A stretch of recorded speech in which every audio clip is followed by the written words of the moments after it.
Serbët, duke qenë se kanë pasur periudhën mbas 90-s ku kanë pas gjithmonë konflikte, makinerinë e propagandës e kanë pas gjithmonë shumë të përgatitur. Prezenca ime me konotacionin e lidhjes familjare ishte i fabul interesante për ata që të jidhnin fajin, të shkarkonin fajin diku dhe të bënin zhurmën e parë. Rezultati atyre nuk u intereson shumë, të sa u që intereson paraqitja si një trup kriminalësh vrasësisht.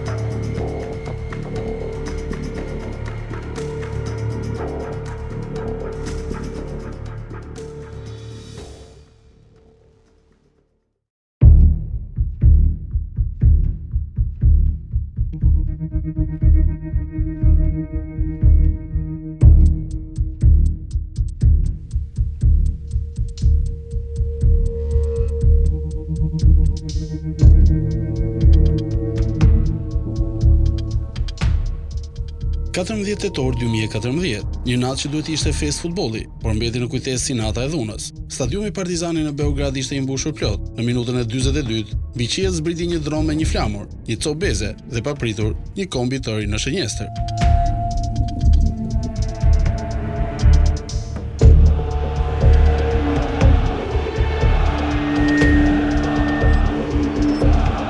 Stadiumi bërtiti, por jo për gola, bërtiti për gjak. Kosova është Serbi, u lëri një 10 të pranishëm, vritin i shqiptarët, u shtonte betoni.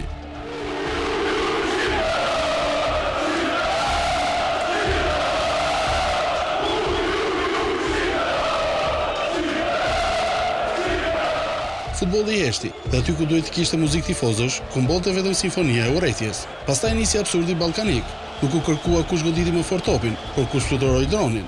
Fajtori i supëzuar, Olci Rama. Jo sepse kishte prova, por sepse duhej një emër. Makinerisë së propagandës së tyre i duhej një nga delegacioni shqiptar që përkonte të ishte edhe vllai i kryeministrit. Plotësonte një fabul ideale të një nate plot paranoj, në vend të një ndeshje, një thriller politik.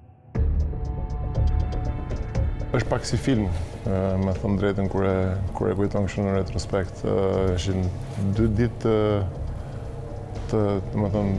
të çuditshme të jetës, sepse vajtja në Beograd ishte më tepër një dëshirë e imja, duke qenë se nuk ishte tifoz shqiptar dhe nuk lejoheshin, sepse mbase po të kishin lejuar tifozët shqiptar, mund mos ta kisha pas kaq shumë të shtytjen për të qenë dhe për të vajtur. Kuptoj se mbaj mend që në atë kohë bashkë me një shokun tim, domethënë e vendosëm dhe kur i thonim personave të tjerë që ore doni të vini, thonin që jo, ç'ne atje se atje do bëhet luftë.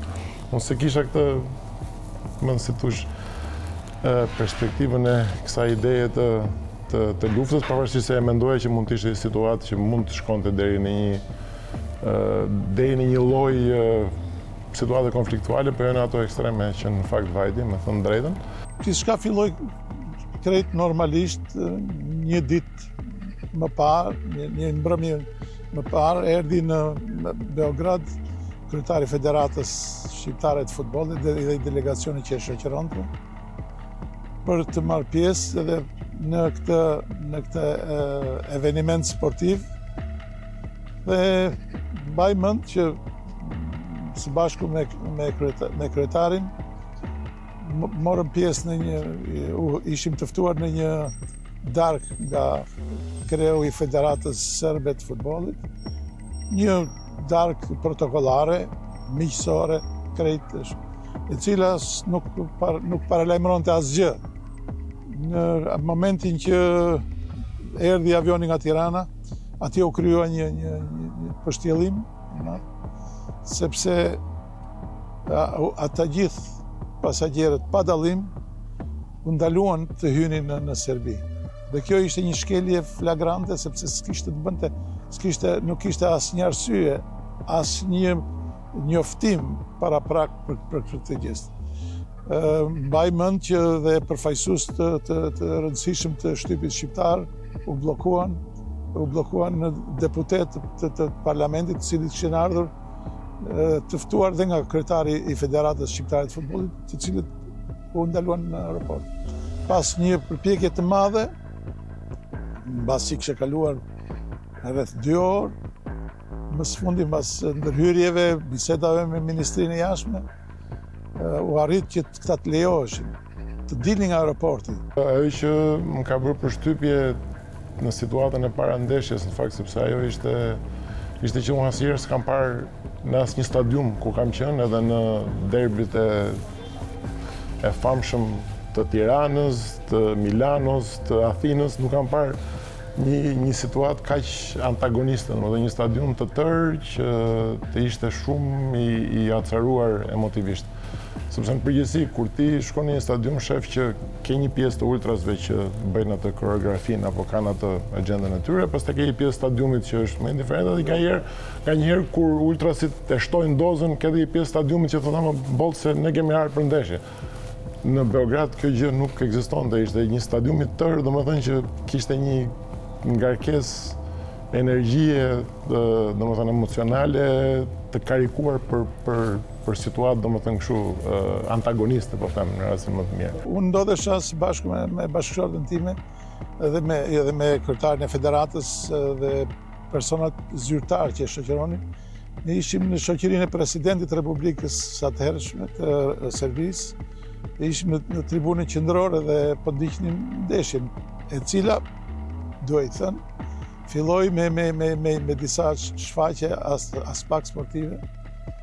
Kujtoj që gjithë stadiumi në korë, përsëristje thirrjet, ubi, skivëtare, vrisni shqiptarët, e tjera me radhë. Sigurisht nuk ndjej mirë presidenti kur i dëgjonte këto. Ekipet ishin të rreshtuar përballë nesh, edhe banda ishte poshtë, dhe në një moment, domethënë, u çova dhe hymni shqiptar i pari, dhe thash do këndoj hymnin në shenjë mbështetje për ekipin kombëtar, se unë kam lyp me kombëtaren e Shqipërisë, se kam kënduar hymnin, domethënë se them gjithmonë s'di të këndoj.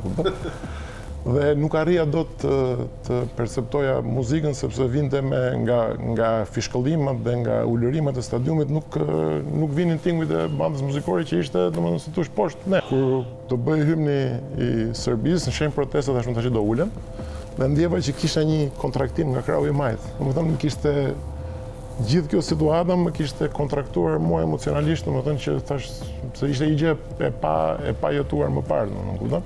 Në atë ndeshje nuk lejoheshin simbolet kombëtare, edhe unë vesha një bluzë të kuqe Ferrari që kisha. Në fakt, duhet e Serbia me të kuqe, ne ishim me të parë, nuk e kisha këtë informacion, me gjeta prapë, ajo ishte e kuqe e Shqipërisë. Edhe në një moment, sigurisht në mbani mend që ekipi jonë sulmoi edhe pa bërë një situatë, domethënë, për gol, ne përditëm, kupton? Dhe në atë moment, tifozët dëgjuan se stadiumin qetësi, u kthyen nga tribunat dhe thamë nga tifozët serbë. Pastaj u bë një korne që gjyti marrë me kokë, ishte prapras, ne bërtitëm dhe më shumë, edhe na u kthyen duke na sharë.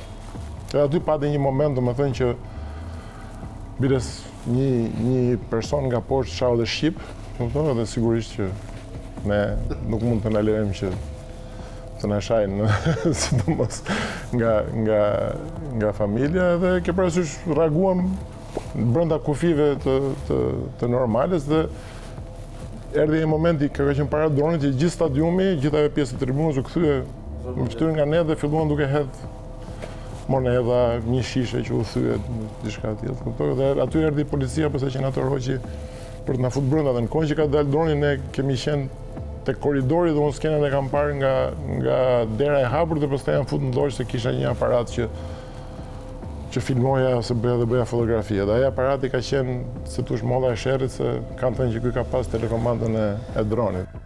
Duhet theksoj që stadiumi Partizani i Beogradit dhe turmat e tifozëve të smur që ka pas Partizani Beogradit janë famkeqe në Serbi për gjestet, për veprat e tyre kriminale shpeshherë që kanë shoqëruar gjithë kohën. edhe në historinë e sportit edhe të jetës sportive në Serbi, ka qenë gjithë një tifozëria, ka qenë një problem i madh. Ata kanë qenë gjithë një bartës të një fryme të vjetër, të një fryme të tejkaluar, shoviniste shpeshherë, shfaqje në të gjitha rastet, domethënë shfaqje kundër kujdo që vinte bënte ndeshje. Pavarësisht se kush ishte, do të dilte përsëri gjithë një do lidhej me shqiptarët. Megjithse ishin gjithë një bashkangjitur futbollit, ata aty rrinin në stadiumin Partizani, në bodrumet e stadiumit, e kishin selinë e tyre dhe aktivitetin e tyre kriminal shpeshherë. Në momentin që mas dronit, u dynd policia, se aty kishte polici, gjandarmeri, forcë speciale, dhe në kellozha jonë u fut një pa ishte i veshur me uniform blu, por nuk ishte me mëngë të shkurtra, se më e mend tani. Edhe dy shok dolën dhe mu më mbajti, jo, ti tha këtu, dhe unë në radio dëgjoja që serbisht, se e kuptoj serbishtin, që është ai me bluzë të kuqe, mbajeni, bëjeni. Këto dhe kur ne shkuam në aeroport që hym për në Beograd, unë thash pasaportën shqiptare.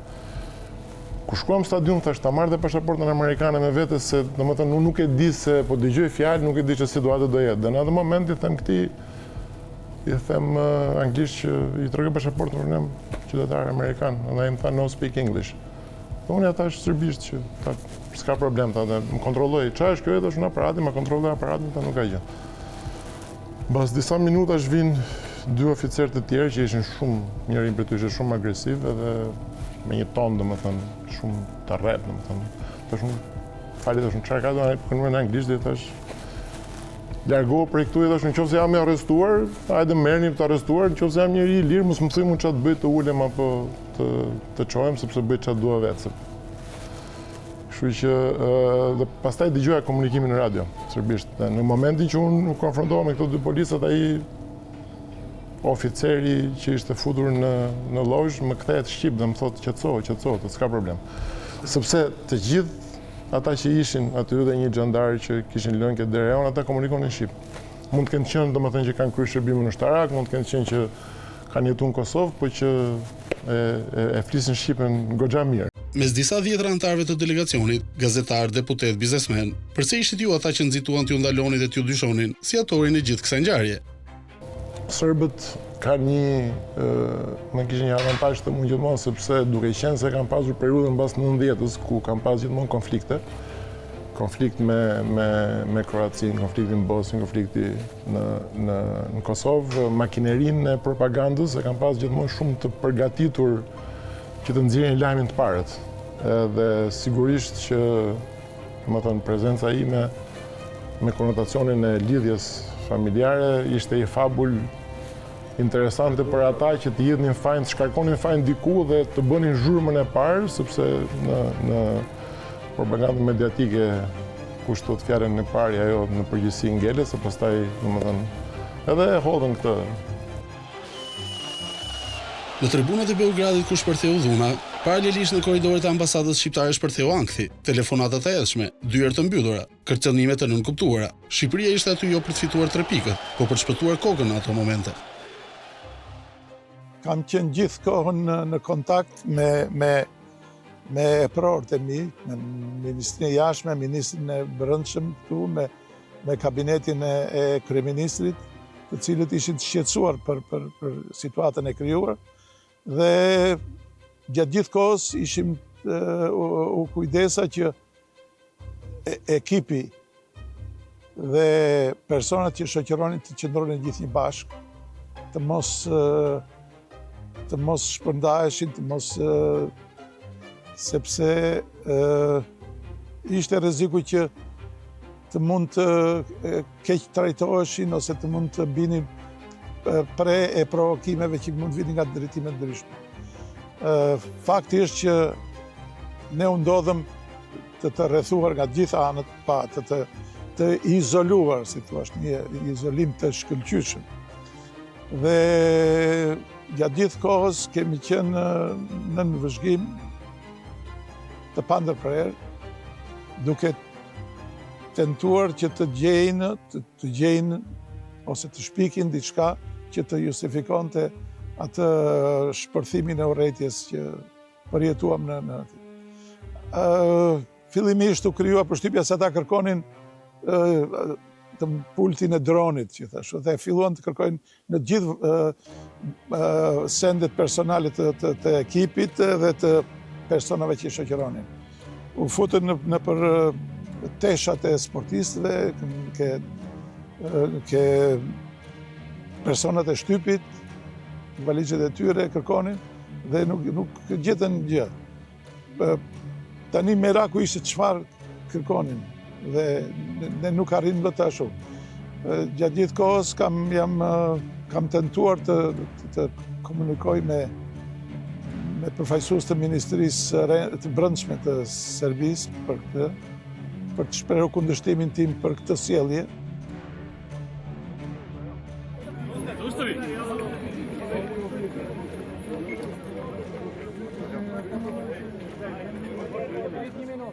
Na çuan pastaj për këtë autobusi, por këto janë, më thënë, 45 minuta, 1 orë e gjysmë ishin të gjitha, këtë autobusin në këmbë dhe aty një nga këto policët më kapi mu bile shumë nga bluzat, a ky tha është ai personi. Dhe na veçuan mua, një shokun tim, dhe na kanë mbajtur një orë e ca, domethënë, të veçuar nga të tjerët, të rrethuar nga policë, ndërkohë që autobusi ishte 10-20 metra më larg, edhe në momentin për shkakun që na ndaluan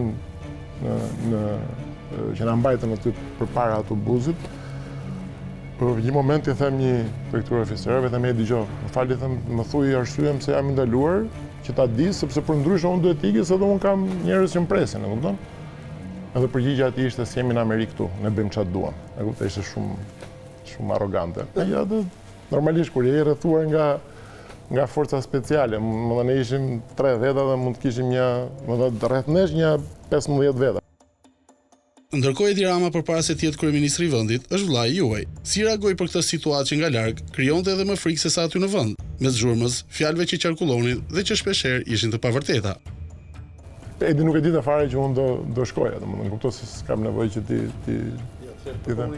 Jo, dhe pastaj pyeti si shkoj jam brenda kornizës thjesht për të informuar, domethënë që çdo gjë në rregull, si shkoj. Dhe pastaj ishte pjesa që për arsye të imazhit edhe të situatës edhe politike duhej edhe një përgjigje nga ana ime për të thënë që ore dëgjoj se nuk kam qenë unë personi që e kam bërë këtë gjë, që mos futej pastaj në këto konotacione më të komplikuara politike.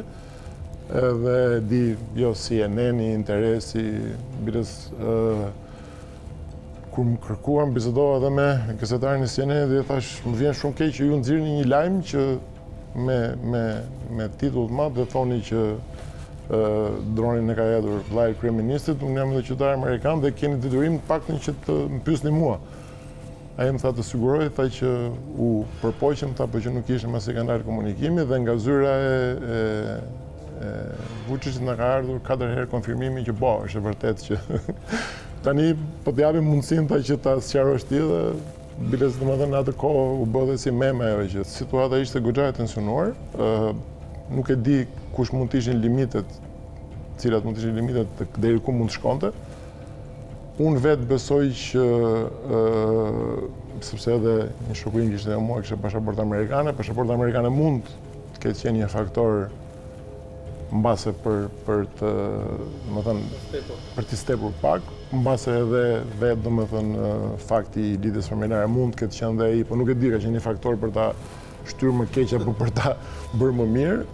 Edhe atëherë situata në Beograd nuk ka qenë e qetë. E kupton, disa ditë përpara ka pas ca protesta. Tash unë nuk dua që të bëj lidhje më tepër se nuk e di, por që normalisht, domethënë, tash herë është një gjë që është një ngjarje në jetë që mbahet mend, e kupton? Edhe unë e di që vajta me dëshirën time, vajta pa frikë, pa u trembur, nuk kishte u trembur në një moment gjatë kohës që ndodhin gjithë këto gjërat, sepse s'kisha bërë asgjë për cilin të trëmshme. Kupton? Në momentin kur ti je i qetë sepse s'ke thyrë asnjë rregull dhe s'ke bërë asgjë që domethënë kalon limitet, nuk ke pse edhe pse trëmbesh. Kështu që me të vërtetë e tregoj si histori tani, por jam edhe koshient që mund të kishte precipituar situata. Falë Zotit, nuk ndodhi, të gjithë njerëzit e thirrën arsyes. 11 vite nga ngjarja dhe ndeshja e shëmtuar e vitit të 2014 me Serbisë dhe Shqipërisë, përfaqësuesja Kuqezi do të rikthehet këtu në Serbi për të zhvilluar një nga ndeshjet e saj më të rëndësishme të eliminatorëve të botrorit të 2026-s. Sërish përballë kësaj skuadre, por jo më në Beograd. Të trembur nga vetja e tyre, qeveria dhe Federata e Futbollit të këtij vendi ka vendosur ta spostojë ndeshjen pikërisht në Leskovës. Ndeshja do të luajë në Beograd, por nuk u lejohet të ndodhte. Zyrtarisht u tha për arsye sigurie, jo zyrtarisht, të gjithë e dinin, frika. Frika se historia mund të përsëritej, sepse në kujtesën e futbollit ballkanik ekziston një datë që se fshin dot askush, 14 tetor 2014. Nata kur një ndeshje u kthye në manifest politik, nata kur një dron rrezoi sistemin, një flamur ndezi turmat dhe një stadium u shndrua në arenë të hapur. Precedenti ishte aty, në ajër, si paralajmërim, por askush nuk donte ta jetonte dy herë. Dhe kështu në vend që të përballeshin me të shkuarën, ata zgjodhen të zhvendosen. Futbolli i mori rrugën drejt jugut, u largua nga metropoli i madh dhe u nda në një qytet që rrallë përmendet në hartën botërore, Leskovec. Një qytet i vogël, qytet i heshtur, një qytet që rron me një ritëm tjetër, rrugë të ngushta e godina të rënuara nga koha, dyqane të vjetra. Një vend ku nuk ka luks, nuk ka shfaqje, por ka thjeshtësinë që të bën të kuptosh se jeta rrjedh edhe aty, larg kamerave e bulevardeve. Dhe pikërisht në këtë skenë modeste ngrihet papritur një stadium modern, si një anije kozmike ulur në mes të një qyteti të thjeshtë. Stadiumi i ri ndërtuar në vitin 2023, krenaria e re e federatës së tyre, trofeu i betonit që Serbia donte t'i tregonte botës. Ironike, një qytet pa shkëlqim me një fushë futbolli që shkëlqen. Përshëndetje të gjithë ndjekësve të futbollit në Shqipëri dhe dua t'i uroj mirëseardhje kombëtare së tyre, e cila do të luajë ndeshjen me kombëtaren e Serbisë më 11 tetor në stadiumin e qytetit në Leskovac. Stadiumi ka 8166 vende dhe kur luan kombëtarja e Serbisë, gjithmonë mbushet plot, deri te vendi i fundit. Sikur se shihni, ky stadium ofron mundësi ideale për një atmosferë të vërtetë të futbollit. Nuk ka pistë atletike, tribunat janë shumë afër dhe kjo i ofron kombëtares son mbështetje shumë të madhe.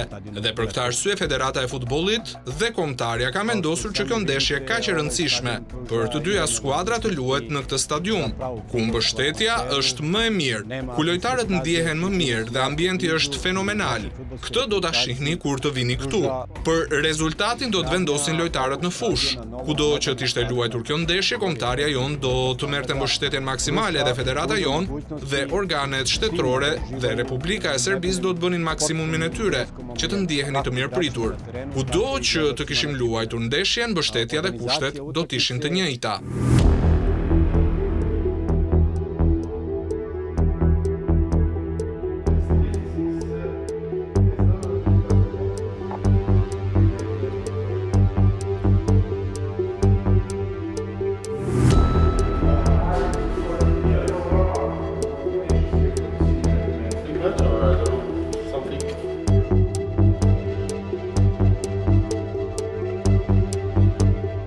Shqiptarët do ndihen të mirëpritur, një fjali deri diku revolucionare, në një tokë ku mjaftonte shumë pak për të ndezur zjarrin.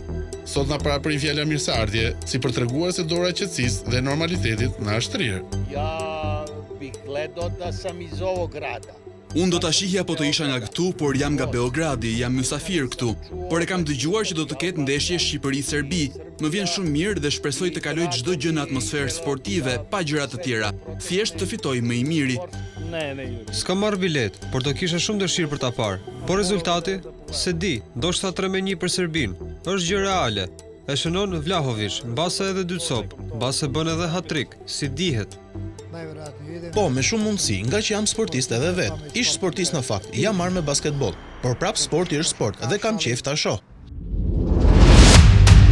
Por pak kilometra më në jug të vendit në luginën e Preshevës, ku ndodhet dhe Medvegja e Bujanoci, shqiptarët atje tregojnë se nuk është e thjeshtë të jesh shqiptar aty. Si ka lutë një broma? No. Si po shkoni? Mirë. Po vjen Shqipëria ku më bëj? Që jeni përgatitur pak herë? Kam përshtypjen që gjithë ju keni qenë në ndeshjen e Tiranë me Serbinë apo? Po. Keni qenë të gjithë në Tiranë? Po. Nuk e di si ju duket tani që do vi kombëtarja këtu? Kombëtarja do vi, po ne do të jemi. Kjo ndeshje për neve është kritik me dy presa. Që do thotë? Sepse e kemi afër vendi ku do të zhvillohet ndeshja, ndërkaq sado dëshirës për mbështetje kombëtare ne kemi të pamundur edhe për shkak situatës të tërësi në Serbi, por edhe për shkak pasigurisë që Serbia asnjëherë nuk arrin të menaxhojë tifo grupet që i ka më shumë në aspektin agresiv, dim se si sillen tifost e Crvena Zvezda dhe Partizan, kryesisht këto dy klubeve, dhe siguria nuk na garanton neve që kemi pjesëmarrje. Do thotë pavarësisht dëshirës tonë që kemi plan kombëtarës, edhe kësaj here do ta kemi të pamundur. Megjithatë ju e përmendet vetë që është vështirë që t'jesh, edhe pse ju jetoni këtu, edhe pse skuadra jo profesionale vjen këtu afër, është vështirë të jesh shqiptar këtu, aq më tepër këto ditë që është kombëtare. Jo, është vështirë që jesh shqiptar, po është vështirë edhe më vështirë që jesh tifoz. Sepse edhe kur e kemi mbështet kombëtarën në Tiranë, gjithmonë problematika na ka përcjell. Ne shpesh në diskutim me pjesëtarët e TKZ-s, do të thotë çdo rrugtim i yni për në Tiranë ka pasuar me probleme pastaj kur jemi kthyer në Preshevë. Por ne asnjëherë nuk jemi dorëzuar, nuk jemi dalë kësaj rruge, bile jemi motivuar edhe më shumë. Kur afron tani ndeshja, ka ndonjë ngacmim, ndonjë gjë të ngjashme apo se kam përshtypjen që shqiptarët janë pjesa më e mirë e gjithsej rrumuje që bëjnë këta, ndoshta edhe me vetë, po. Nga Preshevë nuk është vërejt ky element, themi i ngacmimit në aspekt nacional, sepse Presheva është 98% shqiptar. Kjo mund të jetë theksuar më shumë mbi Anac, ku proporcioni është 50-50 apo 60-40. Atje mund vret kjo, mund të ketë ngacmime, sepse kohët fundi kemi parë edhe grafite nacionalizmit, për shembull të kriminalëve që janë dënuar për gjenocid, Karadziç apo Mladić e tjerë, që janë shfaqur në qytetin e Bujanocit. Atje është situata mund të jetë pak më tensionuar dhe mund të ketë ndonjë konflikt drejtnik dhe Preshevë nuk ekziston kjo frikë, por autoriteti shtetëror e ka rolin e vet dhe tentativat tashme me atë politikën pak gjoja më demokratike, jo me shkop, por me laps, edhe këtë ne po e vuajmë më shumë, sepse çdo tentativë për të promovuar vlerat si shqiptar pasojnë pastaj me shlyrje vendbanimi, me mos pajisje të dokumentit personale dhe shumë problematika tjera, cilat është bërë vështirë kohës fundi që t'jetohet. Kam përshtypjen edhe flamuri Kuqezi është vështirë që të reklamohet këtu ku jetoni, edhe pse të përmendje 98% të banuesve këtu pra janë shqiptarë. Më thatë pa kupar që shoqërët e Gjoba, po të kesh flamurin Kuqezi. Është mollë ndaluar. Pavarësisht ne shpesh e themi jo që jemi patriot për dallim nga shqiptarët e trojve tjera, por represioni dhe gjendja në cilën jemi ne na bën ndoshta më shumë ta përjetojmë flamurin dhe ta ndjejmë. Po them prapë, jo që jemi më patriota, por situata e tillë na bën që më shumë të duam flamurin, por kjo themi gjithmonë pason me dënime, qoftë në një aheng, e mos flasim në një organizim të tillë, janë gjobat e tilla, pastaj po u listove në atë pjesën e organeve shtetit, do të kesh probleme të vazhdueshme. Po them prapë, ne do të vazhdojmë me këmbëlsi që ta përdorim flamurin sa që është nevojshme, në çdo festë që e kemi, çfarë do mund të jetë ajo, por jemi të vetëdijshëm për pasojat. Por kjo jo që do të na ndalë ta përdorim dhe të festojmë flamurin kombëtar. Ka përshtypjen që ka një tjetër shije fitoria, jo vetëm të ndeshje që kemi kaq të rëndësishme, se është për vendin e dytë, ndoshta për objektivin që kemi ne për të kualifikuar botror, po sidomos me Serbisë fitore do të ishte Do të thonë është nga ato ndeshje që më mirë t'i humbim gjitha dhe të fitojmë tek këtyre. Pikërisht. Nuk ka rëndësi a shkojmë botror apo jo. Për ne botrori është kjo ndeshje. Do të thotë po fitojnë kombëtarja dhe kuptohet. Kapiteni kombëtarës është nga Lugina dhe ne presim nga gjithë moshat që të japin maksimumin këtë ndeshje sepse për të është jetike. Pavarësisht se janë profesionistë gjithë, duhet ta tregojnë teren, por për ne si tifo grup ka një dimension tjetër që për te asaj sportive ka elementi nacional. Gjithsesi në stadium në tribunën qendrore, një shqiptar dhe një serb mund të jenë ulur vetëm 2 rreshta larg dhe e dinë shumë mirë se në fund të fundit të dy duan të njëjtën gjë, të festojnë suksesin dhe këtë herë në futboll. Sepse ky sport për te i flamujve, himneve dhe tensioneve dihet dhe të bashkojë. Mjafton të japësh mundësinë. Pikërisht ky është paradoksi i Leskovsit, një ndeshje që u zhvendos nga frika për treguar në fund se sporti mund ta sfidojë frikën.